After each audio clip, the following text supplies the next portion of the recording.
മഹത്വമുണ്ടാകട്ടെ. അമ്മയുടെ പ്രത്യക്ഷ സാക്ഷിയാക്കി രണ്ടാം വട്ടം ഈ ആൽത്താരെയും അമ്മ ഉയർത്തതിന് അമ്മയ്ക്കും ഈശോയ്ക്കും നന്ദി പറയുന്നു. എൻ്റെ പേര് റിൻസൻ എന്നാണ്. ഞാൻ വരുന്നത് തൃശ്ശൂരിൽ നിന്നാണ്. എൻ്റെ ഇടവക കുണ്ടന്നൂരാണ്. അമ്മ ചെയ്തിരുന്ന എല്ലാ അനുഗ്രഹങ്ങൾക്കും കൃപക്കും നന്ദി പറയുന്നു. എൻ്റെ 2023 ഞാൻ ഉടമ്പടി എടുത്തിട്ടുണ്ടായിരുന്നത്. കൂട്ടുകാർ വഴിയാണ് വന്നത്. അന്ന് തൊട്ടിട്ട് ഇന്ന് വരെ പുതുക്കി ജീവിക്കുന്നു. ഈശോയിനും അമ്മേനും കൂടുതൽ സ്നേഹിക്കുന്നു. എനിക്ക് കിട്ടിയിട്ടുള്ള അനുഗ്രഹം എന്ന് പറയുന്നത്, എൻ്റെ അമ്മയുടെ കയ്യിൻ്റെ മുകളിൽ അമ്മ ഒരു വീട്ടിൽ ജോലിക്കാണ് പോകുന്നത്. അമ്മയുടെ കയ്യിൻ്റെ മുകളിൽ സോപ്പിലിൻ്റെ അലർജി ഉണ്ടായിരുന്നു. ഡോക്ടറിനൊക്കെ കാണിച്ചിട്ട് മാറിയെന്നില്ല. അമ്മയുടെ ഉപ്പും തേനും അതേപോലെ തന്നെ ഉടമ്പടി തൈലം മൂലമാണ് അമ്മയുടെ കയ്യിൻ്റെ മുകളിലത്തെ മാറിയത്.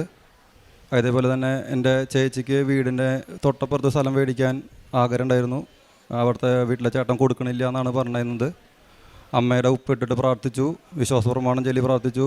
ആ സ്ഥലം ഈശോയും മാതാവും ഞങ്ങൾക്ക് മേടിച്ചു തന്നു. ഇതുപോലെ വീടിൻ്റെ അവിടെ ഒരു ചെറിയ പ്രശ്നം ഉണ്ടായിരുന്നു. ഞങ്ങൾ കൂടുതൽ പ്രാർത്ഥിക്കുന്നതാണ് അവരുടെ പ്രശ്നം. അപ്പോൾ ഞാൻ ഇങ്ങനെ എൻ്റെ മനസ്സിലിങ്ങനെ തോന്നുകയാണ്, നീ ഉപ്പിട്ടിട്ട് പ്രാർത്ഥിക്കുക. ഞാനിവിടെ വന്നിട്ട് മാതാവിൻ്റെ അടുത്ത് പ്രാർത്ഥിച്ചു. അങ്ങനെ മാതാവിൻ്റെ മാതാവ് എനിക്ക് സന്ദേശം തന്ന വഴി ഞാൻ ഉപ്പിട്ടിട്ട് പ്രാർത്ഥിച്ചു. ഇപ്പോൾ അവരായിട്ട് കുഴപ്പങ്ങളൊന്നുമില്ല, സന്തോഷമായിട്ട് അവർ പോകുന്നു.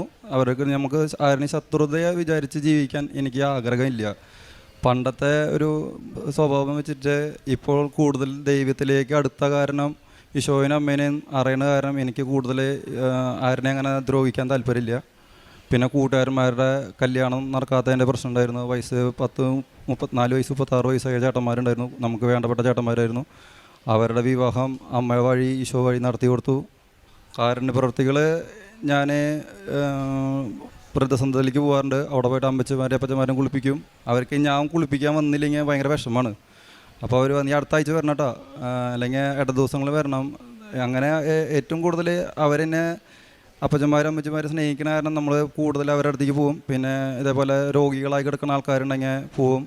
ഡോക്ടർ ആശുപത്രിയിലേക്ക് ഇതേപോലെ എനിക്ക് ഓരോ ആൾക്കാരെ ആശുപത്രിയിൽ കിടക്കുന്നുണ്ടെങ്കിൽ അവരുടെ അടുത്തേക്ക് പോയിട്ട് പ്രാർത്ഥിച്ചിട്ട് എനിക്ക് ഈശോയും മാതാവും മെസ്സേജ് തരാറുണ്ട്. അവരുടെ അടുത്ത് പറഞ്ഞു കൊടുക്കാറുണ്ട്, കാര്യങ്ങൾ പറഞ്ഞു കൊടുക്കാറുണ്ട്. ഉടമ്പടിയിലേക്ക് വരണം. പക്ഷേ അനുഗ്രഹങ്ങൾ കിട്ടിക്കഴിഞ്ഞ് കഴിഞ്ഞാൽ ഇവർ മാതാവും വേണ്ട ഈശോയും വേണ്ട എന്ന് പറയാറുണ്ട്. അങ്ങനെ കുറേ ആൾക്കാർ എൻ്റെ വീടിൻ്റെ ചുറ്റുഭാഗത്തിന് സാക്ഷ്യങ്ങൾ കിട്ടിയിട്ട് സാക്ഷ്യം പറയാത്ത കുറേ ആൾക്കാരുണ്ട്. എന്ത് പ്രശ്നം വന്ന് ദിവ്യബലിക്ക് പോകാൻ താല്പര്യമില്ലാതെ എന്തിനാണ് പോകണമെന്ന് വരെ ചോദിച്ചിട്ടുള്ള ആൾക്കാരുടെ അടുത്ത് ഞാൻ സാക്ഷ്യം പറഞ്ഞിട്ട്, ആദ്യമത്തെ വട്ടം സാക്ഷ്യം പറഞ്ഞിട്ട് എന്നെ എൻ്റെ കൂട്ടുകാരന്മാർ മുഴുവൻ എൻ്റെ അടുത്ത് നീ എന്തിനാ അങ്ങോട്ട് പോകുന്നത്, അതിൻ്റെ ആവശ്യമൊന്നുമില്ല, നീ ഇത് ഏത് സഭയെന്ന് എനിക്കറിയോ. അങ്ങനെ കുറേ നിച്ച വർത്തമാനങ്ങൾ കുറേ കേട്ടിട്ടുള്ള ഒരാളാണ് ഈ കൃപാസനത്തിലേക്ക് വന്നതിൻ്റെ ശേഷം. കൂടുതൽ ആലുമയിലേക്ക് പോയതെന്ന് വെച്ചെങ്കിൽ എന്നും ദിവ്യബലി കാണണം. എനിക്ക് ദിവ്യബലി കഴിഞ്ഞതിൻ്റെ ശേഷമാണ് ഞാൻ ജോലിക്ക് പോകുള്ളൂ. എനിക്ക് പെയിൻറ്റിങ് വർക്കാണ്, അത് അമ്മ തന്നിട്ടുള്ളതാണ്. അപ്പോൾ എന്നും പള്ളിയിലേക്ക് പോകണം. പള്ളിയിലേക്ക് പോകുമ്പോൾ ആൾക്കാർ പറയും വലിയ പുണ്യാളം വരുന്നുണ്ട്, അങ്ങനെയൊക്കെയാണ് പറയുന്നത്. അത് പറഞ്ഞോടെ എനിക്ക് വിഷമമില്ല. ഞാൻ ഈശോയുടെ കൂടെയും അമ്മയുടെ കൂടെ നടക്കണതിൻ്റെ അനുഗ്രഹങ്ങളും എനിക്ക് ഒരുപാട് കിട്ടിയിട്ടുള്ള കാരണം എനിക്ക് കുഴപ്പമില്ല. പറയണവരെന്ന് പറഞ്ഞോട്ടെ, കുഴപ്പമില്ല. എനിക്ക് അച്ഛൻ്റെ ധ്യാനങ്ങൾ ഫുൾ ടൈം എൻ്റെ ചെവിട്ടിലെ ഇയർഫോണാണ്.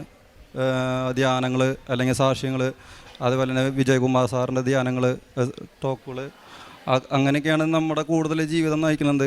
ഞാൻ ഇങ്ങനെ കൂടുതൽ ഫുൾ ടൈം വർക്കിന് പോകുമ്പോഴൊക്കെ ഞാൻ ഇയർഫോൺ വെച്ചിട്ട് ഇങ്ങനെ നടക്കണ കാരണം എൻ്റെ കൂട്ടുകാരന്മാർ വരെ എൻ്റെ അടുത്ത് പറഞ്ഞിട്ടുണ്ട്, നമുക്ക് പ്രാന്താണെന്ന് പറഞ്ഞിട്ടുണ്ട്. കൂടുതൽ ഈശോ ഇങ്ങനെ നടന്നു കഴിഞ്ഞാൽ എനിക്ക് മെൻ്റലാവും എന്നൊക്കെ പറഞ്ഞ കുറേ ആൾക്കാരുണ്ട് എൻ്റെ അടുത്ത്. എനിക്ക് അവരോട് പറയാനുള്ളത്, കൃപാസനത്തിലേക്ക് വന്ന് ഉടമ്പടി ജീവിതം നയിച്ചാൽ ഇവർക്ക് അറിയാം എന്താണ് കൃപാസനത്തിൻ്റെ മാതാവിൻ്റെ ശക്തി, അമ്മയുടെ ശക്തി, അതേപോലെ തന്നെ സഞ്ചാരി മാതാവിൻ്റെ കഴിവ്.